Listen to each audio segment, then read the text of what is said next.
It's time for our pit stop. Here, we take a brief rest. It's a time to refuel, recharge, and explore shorter topics that are meaningful and helpful to us RVers. Welcome to RV Out West.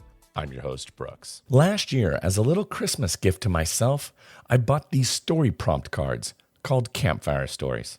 It's an oversized deck of cards, and each card has a prompt with the intention of igniting wonderful conversations around a campfire. I went through the deck recently and picked out a card to talk about here on a pit stop. The prompt for today is a memorable road trip. I have been fortunate to road trip across the United States 7 different times.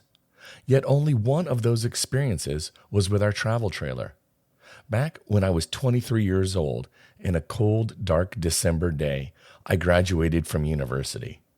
Before settling into my first role as a newly minted professional, I wanted to capitalize on this moment and take a break between my education and launching into my career. I wanted a quintessential Americana road trip. Given that the new year was only a few weeks away, it all just seemed so right. I found myself crossing off one of life's major milestones, and it needed to be celebrated. Please also remember that this is super early times of the internet.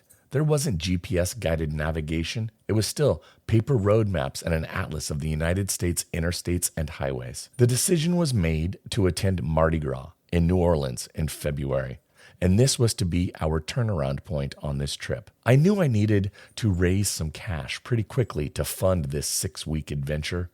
I moved out of my apartment in my college town, moved into Athena, my 1978 Volkswagen camper bus, and did what we referred to now as mooch docking. I lived out of my bus and stayed in the driveway of my dad's house. I found a job working at a local bakery where I would get up around 4-ish in the morning and be at work by 5 a.m. to help knead the dough and then load the loaves into the oven. Once they were baked, we would then pull the piping hot bread out of the oven and load them onto nearby racks to cool. I did that for 40 hours a week for 6 weeks, leading up to my departure date. I stashed as much cash as I could so I would have a fun little nest egg for the trip. The general route was to head south and avoid snow as much as possible, given that we were taking this trip in the dead of winter in an air-cooled classic V-Dub bus. Heat was always a tricky thing with these types of buses. We shot down Interstate 5 to Los Angeles, where we proceeded there to cut east and head towards Arizona, across New Mexico, the state of Texas, and through Louisiana. The almost 2,000-mile stretch laid out before us, and I was traveling with 2 high school buddies who were also down for such a grand adventure. It was on this trip, really my first big road trip.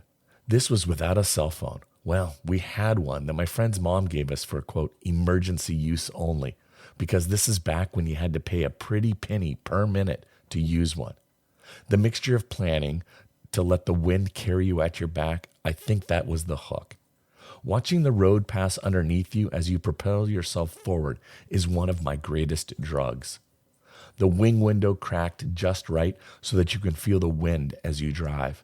It was at this moment that not only was I feeling the freest I had ever felt before in my life, but the possibilities were truly limitless.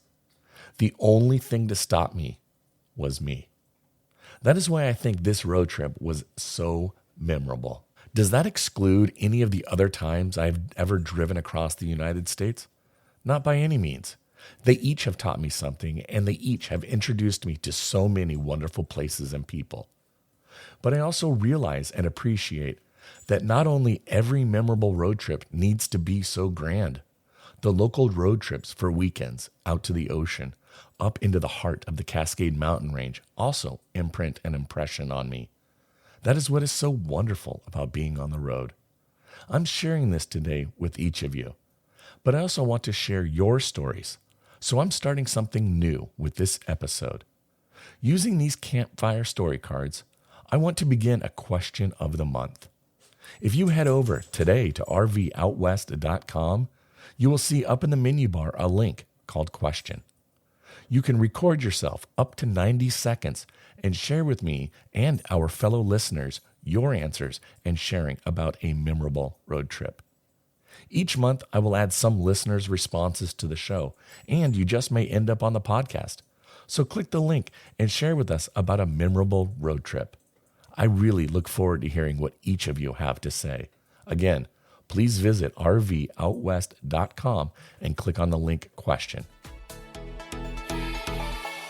Thank you again for listening to RV Out West. I sincerely appreciate it. I'm asking you to do two things for me. Please give RV Out West a follow on Facebook and Instagram, and please share with your RVing friends and family about this podcast. I sure would appreciate it. Next Monday's episode, we chat with a Canadian Border Patrol agent, and we learn all the nitty-gritty details about RV travel and crossing the Canadian border. We've got some big plans this summer, and we are sure looking forward to spilling the beans in the next episode. Thanks so much for listening to RV Out West. Join us again next week. Please like and subscribe to our podcast on Apple Podcasts or wherever you choose to get your podcasts so you never miss an episode. I sure would appreciate it if you left a rating or a review of the show. Special thanks to Scott Holmes Music for providing us the intro song, We Are One. RV Out West can be found on Instagram and Facebook, where you can interact with us and follow along on our RV adventures around the Pacific Northwest. So get out there, explore, and go see what's beyond the horizon.